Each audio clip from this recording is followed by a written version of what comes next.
আসসালামু আলাইকুম দর্শক, আন্তর্জাতিক সংবাদে আপনাদের স্বাগতম। প্রথমে জানিয়ে দেব সংবাদ শিরোনাম। পাকিস্তান ভারতের সাম্প্রতিক ড্রোন হামলার দাবিকে সম্পূর্ণরূপে খারিজ করে দিয়েছে। দেশটির প্রতিরক্ষা মন্ত্রী খাজা আসিফ বলেন, ভারতীয় ড্রোনের আঘাতে পাকিস্তানের কোনো সামরিক স্থাপনা ক্ষতিগ্রস্ত হয়নি। জানাবো, পাকিস্তানের একাধিক স্থানে আকাশ প্রতিরক্ষা ব্যবস্থা ও রাডার নিশানা করে আঘাত হানার দাবি করেছে ভারত। দেশটির দাবি, তাদের হামলার ফলে লাহোরে একটি আকাশ প্রতিরক্ষা ব্যবস্থা অকার্যকর হয়ে গেছে।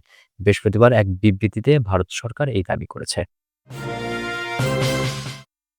এদিকে সফররত ইরানের পররাষ্ট্রমন্ত্রী আব্বাস আরাকচিকে ভারত জানালো, প্রত্যাঘাতের পর পরিস্থিতি আরও জটিল করতে নয়াদিল্লি আগ্রহী নয়, তবে পাকিস্তান সামরিক আক্রমণ করলে ভারত তার যোগ্য জবাব দেবে।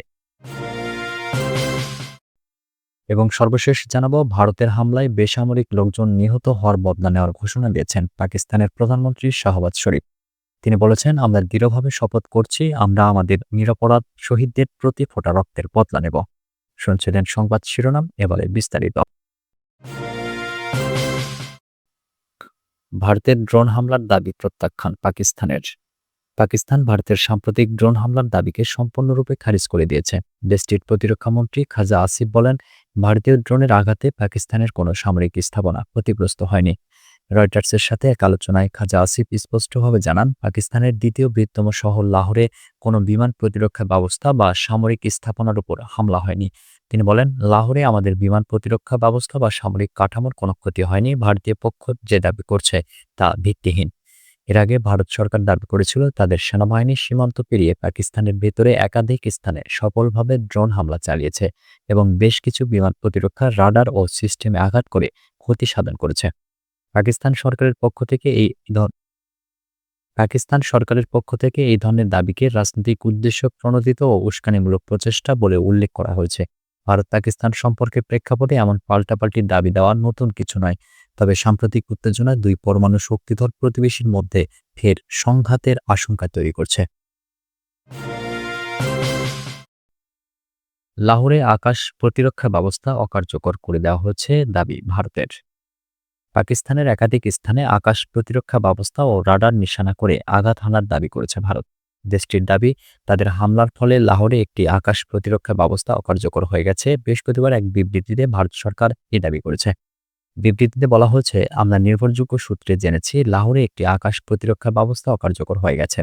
তবে কিভাবে পাকিস্তানের আকাশ প্রতিরক্ষা ব্যবস্থায় হামলা চালানো হয়েছে সে বিষয়ে ভারত এখন পর্যন্ত বিস্তারিত কিছু জানায়নি।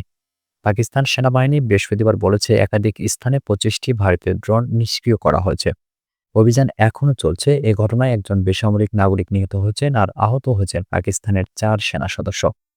গত মঙ্গলবার দিবাগত রাত থেকে পাকিস্তান একাধিক স্থানে ড্রোন ও ক্ষেপণাস্ত্র হামলা চালিয়েছে বলেও দাবি করেছে ভারত।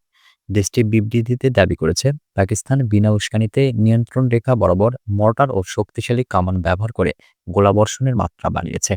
পাকিস্তানের আন্তঃবাহিনী জনসংযোগ পরিদপ্তরের তথ্য অনুযায়ী, ভারতের হামলায় নারী শিশুসহ 31 জন বেসামরিক নাগরিক নিহত ও 57 জন আহত হন। অন্যদিকে ভারতের সেনাবাহিনীর তথ্য অনুসারে, হামলার পর থেকে সীমান্তে পাকিস্তানি বাহিনীর গোলাবর্ষণে 16 বেসামরিক নাগরিক নিহত হয়েছেন, আহত হয়েছেন 43 জন। গোলার আঘাতে ভারতের নিরাপত্তা বাহিনীর এক সদস্য নিহত হয়েছেন। পরিস্থিতি আরও জটিল করতে আগ্রহী নয় ভারত, ইরানকে বলল জয়শঙ্কর। সফররত ইরানের পররাষ্ট্রমন্ত্রী আব্বাস আরাকচিকে ভারত জানালো, প্রত্যাঘাতের পর পরিস্থিতি আরও জটিল করতে নয়াদিল্লি আগ্রহী নয়, তবে পাকিস্তান সামরিক আক্রমণ করলে ভারত তার যোগ্য জবাব দেবে। ভারত ও ইরানের 20তম যৌথ কমিশনের বৈঠকে যোগ দিতে এক প্রতিনিধি দলের নেতৃত্ব দিচ্ছেন আব্বাস আরাকচি।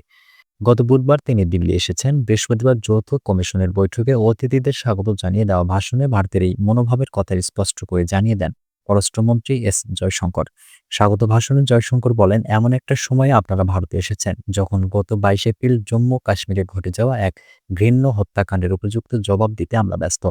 জম্মু কাশ্মীরের ওই হামলা আমাদের বাধ্য করেছে সীমান্ত পারের জঙ্গি ঘাঁটি ভেঙে গুঁড়িয়ে দিতে। আমরা লক্ষ্যবস্তু বেছে বেছেই প্রত্যাঘাত করেছি।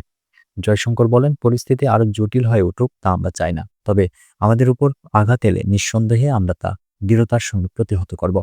ইরানের পররাষ্ট্রমন্ত্রীর উদ্দেশ্যে জয়শঙ্কর বলেন, আপনারা আমাদের প্রতিবেশী ও ঘনিষ্ঠ সহযোগী, পরিস্থিতি সম্যকভাবে জানা আপনাদের জন্য জরুরি। শহীদদের প্রতি ফোঁটা রক্তের বদলা নেওয়া হবে বললেন শেহবাজ শরীফ। ভারতের হামলায় বেসামরিক লোকজন নিহত হওয়ার বদলা নেওয়ার ঘোষণা দিয়েছেন পাকিস্তানের প্রধানমন্ত্রী শেহবাজ শরীফ। তিনি বলেছেন, আমরা দৃঢ়ভাবে শপথ করছি, আমরা আমাদের নিরপরাধ শহীদদের প্রতি ফোঁটা রক্তের বদলা নেব। গত মঙ্গলবার রাতে পাকিস্তান ও পাকিস্তান শাসিত কাশ্মীরের বিভিন্ন স্থানে ক্ষেপণাস্ত্র হামলা চালায় ভারত। পরে নিয়ন্ত্রণ রেখায় দুই দেশের সেনাদের মধ্যে ব্যাপক গোলাগুলি হয়। বিবিসির সর্বশেষ তথ্য, ভারতের হামলায় এখন পর্যন্ত ৩১ জন নিহত এবং ৫৭ জন আহত হওয়ার খবর দিয়েছে পাকিস্তান। গত ২২ এপ্রিল ভারত নিয়ন্ত্রিত কাশ্মীরে পেহেলগামে বন্দুকধারীদের হামলায় ২৬ জন নিহত হন, যাদের বেশিরভাগই পর্যটক। ওই ঘটনার পেছনে পাকিস্তানের হাত ছিল দাবি করে জবাব দেওয়ার ঘোষণা দেয় ভারত। পাকিস্তান এই অভিযোগ অস্বীকার করে আন্তর্জাতিক তদন্তের প্রস্তাব দেয়। এ নিয়ে অব্যাহত উত্তেজনার মধ্যে মঙ্গলবার দিবাগত রাত ২টার পর পাকিস্তানের ৬ শহরে ক্ষেপণাস্ত্র হামলা চালায় ভারত। ৯টি সন্ত্রাসী স্থাপনা লক্ষ্য করে এই হামলা চালানো হয় বলে দাবি করে ভারতের সেনাবাহিনী।